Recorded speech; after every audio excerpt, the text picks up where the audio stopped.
Good morning guys, today is Saturday and pupuntahan muna namin dun yung aming pinapagawang maliit na paupahan dun sa located sa Quezon City. And meron na siyang existing na tindahan dun sa baba and napagdesisyon na namin na lagyan din ng maliit na bed space o paupahan dun sa taas para dagdag kita. Sa ngayon ay papunta kami sa Quezon City para tingnan ang progress ng maliit naming pinapagawang rental project. Hindi ito malaking negosyo, maliit lang ang sinimulan namin. Marami pa kaming kailangang pagdaanan. Nagtatrabaho pa din ako habang unti-unti naming binubuo ang pangarap na ito. Hindi ko alam kung gaano katagal bago ito maging successful. Pero ang importante, nagsimula kami. So, dito tayo ngayon sa lugar kung saan ang aming maliit na store ay located. Say hi guys. Yan.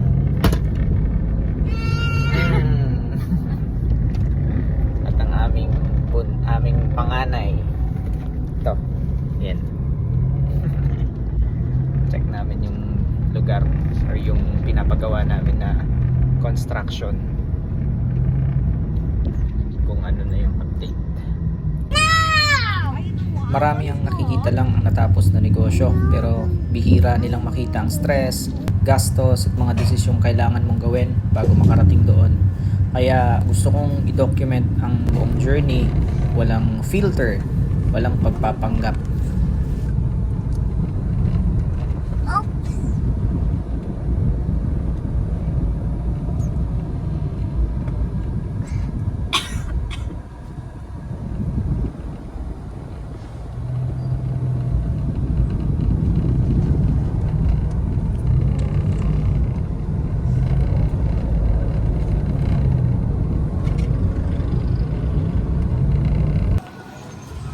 Tingnan natin kung ano ang natapos ng mga trabahador ngayong linggo.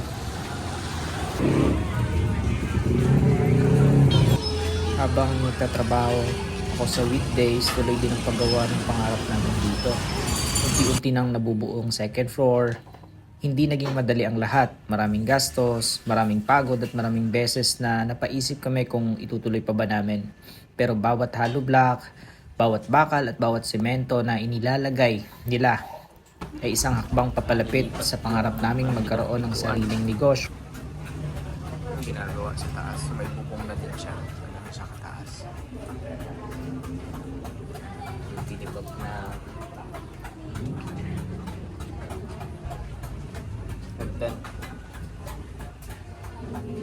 So dito na yung magiging taas.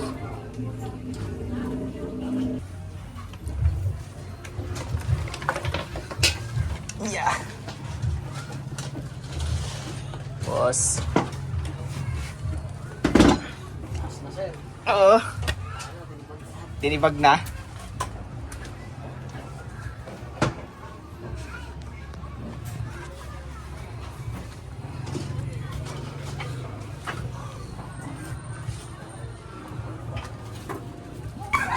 Hindi lang ito simpleng construction. Bawat araw na may ginagawa rito, may kapalit na overtime, pagtitipid, at sakripisyo. Minsan nakakapagod isipin mga bayarin, pero iniisip namin na balang araw, sulit din ang lahat ng ito.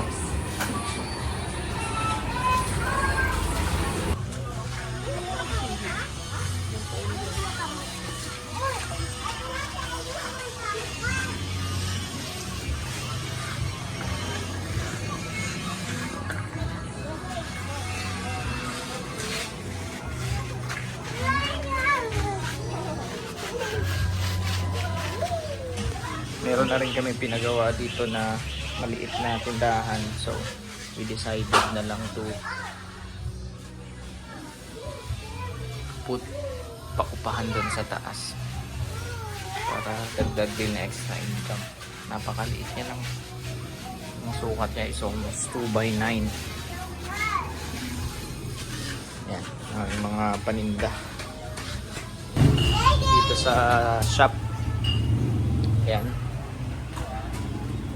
So hindi siya ngayon lagi siya naka-close gawa nung ginagawa din yung itaas.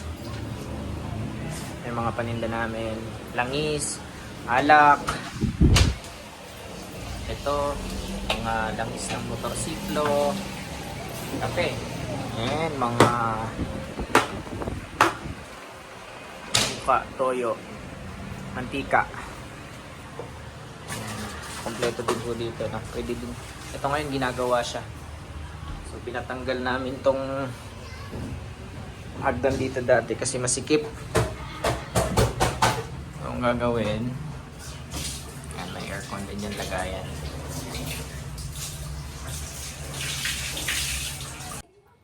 Habang ginagawa pa ang tindahan, kailangan din naming linisin ang bawat sulok. Makapal pa mga alikabok dahil sa construction kasi nagbabasag sila ng hagdan. Hindi madaling magsimula. Lahat ginagawa namin pa isa-isa mula sa paglilinis hanggang sa pag-aayos ng istante. Mas nakakapagod pero mas masarap isipin na unti-unti naming binubuo ang pangarap na ito bilang pamilya. Dito maliit na tindahan sa baba. Yan. Lola!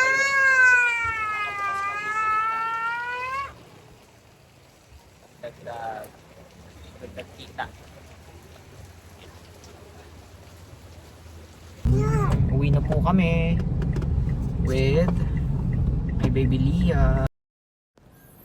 Habang nagda-drive pa uwi, napapaisip lang ako, ilang buwan pa kaya bago namin mabuksan itong rental business namin? Hindi ko rin alam, pero excited ako makita kung ano ang itsura nito balang araw.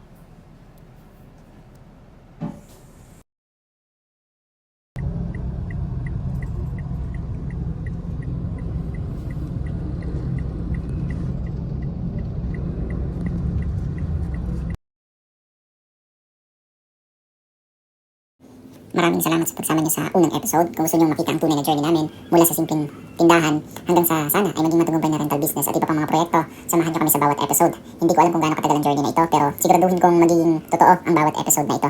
Maraming salamat sa